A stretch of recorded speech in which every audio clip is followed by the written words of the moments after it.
ನಮಸ್ಕಾರ ವೀಕ್ಷಕರೇ, ನಾನು ಮಂಜುನಾಥ್ ನಿರೋಣಿ. ನೀವು ನೋಡ್ತಾ ಇದ್ದೀರಾ ನ್ಯೂಸ್ ನೆಟ್ವರ್ಕ್. ಶಿಕ್ಷಕರನ್ನ ಗುರುದೇವೋಭವ ಅಂತ ಹೇಳ್ತಾರೆ. ಅಂದ್ರೆ ದೇವರಿಗೆ ಸಮಾನರಾದವರು ಶಿಕ್ಷಕರು ಅಂತ ಹೇಳಿ. ಯಾಕೆ ಅಂತ ಹೇಳಿದ್ರೆ ಪ್ರತಿಯೊಬ್ಬರಿಗೂ ಕೂಡ ಸರಿಯಾದ ಮಾರ್ಗದಲ್ಲಿ ನಡೆಸುವಂತೆ, ಹಾಗೆ ಸಮಾಜದಲ್ಲಿ ಒಂದು ಉತ್ತಮ ಸ್ಥಾನಕ್ಕೆ ಹೋಗಿ ನಿಲ್ಲುವಂತೆ ಮಾಡುವಂಥವ್ರು ಯಾರಾದ್ರೂ ಇದ್ರೆ ಅದು ಗುರುಗಳು, ಹಾಗೆ ತಂದೆ ತಾಯಿ. ಶಾಲೆಯಲ್ಲಿ ಇತ್ತೀಚಿನ ದಿನಗಳಲ್ಲಿ ಅಂದ್ರೆ ಸರ್ಕಾರಿ ಶಾಲೆಗಳಲ್ಲಿ ಇದು ತಪ್ಪಾಗಿ ಹೋಗ್ತಾ ಇದೆ. ಯಾಕೆ ಅಂತ ಹೇಳಿದ್ರೆ ಶಿಕ್ಷಕರು ಅನ್ನಿಸ್ಕೊಂಡಂಥವ್ರು ಸರಿಯಾದ ರೀತಿಯಲ್ಲಿ ಒಳ್ಳೆಯ ರೀತಿಯಲ್ಲಿ ಮಕ್ಕಳಿಗೆ ಶಿಕ್ಷಣವನ್ನು ಕೊಡ್ತಾ ಇಲ್ಲ. ಸರ್ಕಾರಿ ಶಾಲೆಗಳಲ್ಲಿ ಶುಚಿತ್ವವನ್ನು ಕಾಪಾಡಿಕೊಳ್ಳೋದಾಗ್ತಾ ಇಲ್ಲ.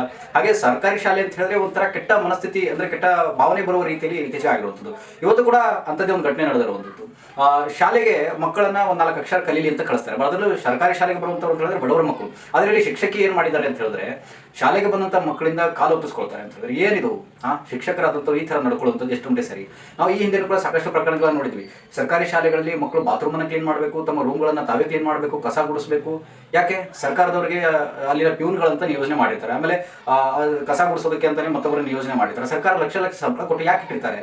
ನೀವು ಯಾಕೆ ಆ ಕೆಲಸವನ್ನು ಮಾಡೋದಿಲ್ಲ, ಮಕ್ಕಳ ಕಡೆ ಮಾಡಿಸ್ತೀರಿ?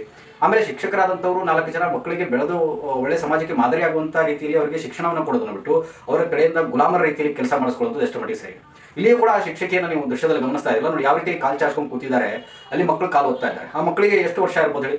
ಒಂದು 6 ರಿಂದ 7 ವರ್ಷ, 10 ವರ್ಷದ ಒಳಗಿನ ಮಕ್ಕಳು ಅವರಿಬ್ಬರು ಕೂಡ ಚಪ್ಪಲಿ ಎತ್ತಿರಿಸುವಂಥದ್ದು, ಕಾಲು ಒತ್ತಿಸ್ಕೊಳ್ಳುವಂಥದ್ದು, ಬಾತ್ರೂಮ್ ಕ್ಲೀನ್ ಮಾಡಿಸುವಂಥದ್ದು, ಇಂತಹ ಒಂದು ಕೆಟ್ಟ ವ್ಯವಸ್ಥೆ ನಿಲ್ಲಬೇಕಿದು. ಈ ಶಿಕ್ಷಕಿಗೂ ಕೂಡ ಅಂತಂದ್ರೆ ಅಲ್ಲಿನ ಸರ್ಕಾರದವರು, ಇದು ನಮ್ಮ ರಾಜ್ಯದಲ್ಲಿ ನಡೆದಂಥ ಘಟನೆ ಎಲ್ಲ ಬೇರೆ ರಾಜ್ಯದಲ್ಲಿ ನಡೆದಿರುವಂಥದ್ದು. ಆ ಶಿಕ್ಷಕಿಗೂ ಕೂಡ ಅಂತಂದ್ರೆ ಈಗಾಗಲೇ ಸಸ್ಪೆಂಡ್ ಅನ್ನು ಮಾಡಿದ್ದಾರೆ ಅನ್ನುವಂತಹ ಮಾಹಿತಿ ಇದೆ.